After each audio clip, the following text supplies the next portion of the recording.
So hello everyone, in this video I will tell you what are the goals of organizational behavior। Basically organisational behaviour के goals जो होते हैं वो क्या होते हैं वही मैं आपको इस वीडियो में बताऊंगा। तो ऑर्गेनाइजेशनल बिहेवियर के गोल्स बेसिकली 4 टाइप के होते हैं जो कि बहुत ही ज़्यादा इजी है, बहुत ही ज़्यादा सरल है, आपको बहुत अच्छी तरीके से रट जाएंगे, बस आप वीडियो को पूरा देखना। तो शुरुआत करते हैं सबसे पहले ऑर्गेनाइजेशनल बिहेवियर के गोल के साथ में, जो कि होता है डिस्क्राइब करना एम्प्लॉयज़ का बिहेवियर। बेसिकली एम्प्लॉयज़ के बिहेवियर को समझना कि वो किस तरीके से किस किस सिचुएशन में किस तरीके से बिहेव कर रहा है, वो सारी चीज़ें हम इस पॉइंट में करते हैं। पर सबसे पहला गोल यही होता है ऑर्गेनाइजेशनल बिहेवियर का कि हम उनके बिहेवियर को डिस्क्राइब करते हैं, समझते हैं कि किस तरीके से वो किस किस सिचुएशन में रिएक्ट करेगा। फॉर एग्जांपल अभी मैं बताऊं कि अभी रिसेंटली मैं एक शॉप पर गया था, मोबाइल की शॉप थी।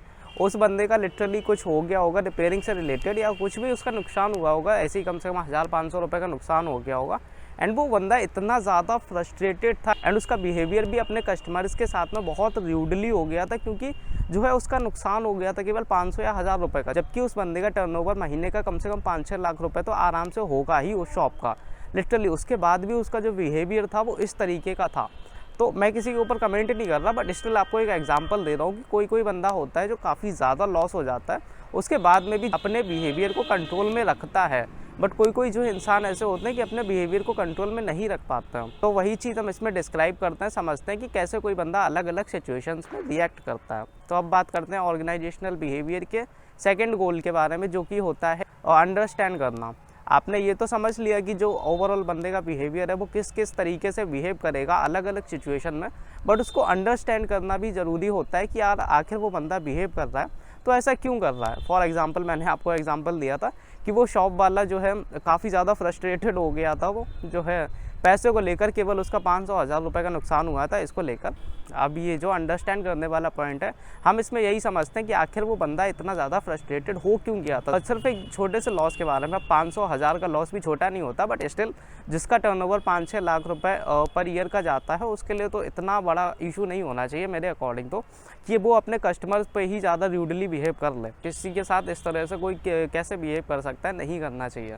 तो मुझे भी ख़राब लगा था। तो इस पॉइंट में हम यही समझते हैं कि आखिर वो बंदा ऐसा बिहेव कर रहा है तो क्यों कर रहा है। अब यहाँ पे मैं काफ़ी अलग सा एग्जांपल देता हूँ, बहुत ज़्यादा, बिल्कुल भी शायद किसी को अच्छा ना लगे। एंड हो सकता है कि उसकी गर्लफ्रेंड जो है काफ़ी ज़्यादा खर्चा कराती हो, जितनी उसकी इनकम भी नहीं हो उससे ज़्यादा खर्चा कराती हो। तो दैट्स वाई बंदा काफ़ी ज़्यादा डिसअपॉइंट हो गया था उसके जरा से छोटे से लॉस के चक्कर में, हो सकता है ऐसा।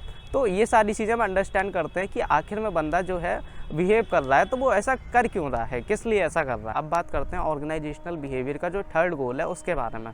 तो ऑर्गेनाइजेशनल बिहेवियर का जो थर्ड गोल है वो होता है कि प्रेडिक्ट करना एम्प्लॉय के बिहेवियर को। आपने समझ लिया कि वो कैसे जो है अलग अलग सिचुएशंस में रिएक्ट कर रहा है, आपने अंडरस्टैंड कर लिया कि वो किस किस सिचुएशन में किस तरीके से बिहेव करेगा, एंड साथ ही साथ आपने ये भी समझ लिया कि आखिर वो ऐसा बिहेव क्यों कर रहा है। तो इसी के साथ में आपको ये भी समझना ज़रूरी होता है कि इन फ्यूचर उसका जो बिहेवियर है वो क्या होगा कंपनी में। फॉर एग्जांपल कोई एम्प्लॉय हो जो रोज़ ही अपनी पत्नी से लड़ता है एंड वो उसकी गुस्सा जाकर अपने ऑर्गेनाइजेशन में अब जो एंड उसके सबॉर्डिनेट्स हैं उनके ऊपर जाकर गुस्सा निकालता है, तो वो उनके लिए काफ़ी ज़्यादा ख़राब बात होती है कि ऐसा बिल्कुल भी नहीं करना चाहिए। प्रोफेशनल एंड पर्सनल लाइफ को बिल्कुल भी मैच नहीं करना चाहिए, बट स्टिल वो मैनेज नहीं कर पाता है, वो ऐसा करता है।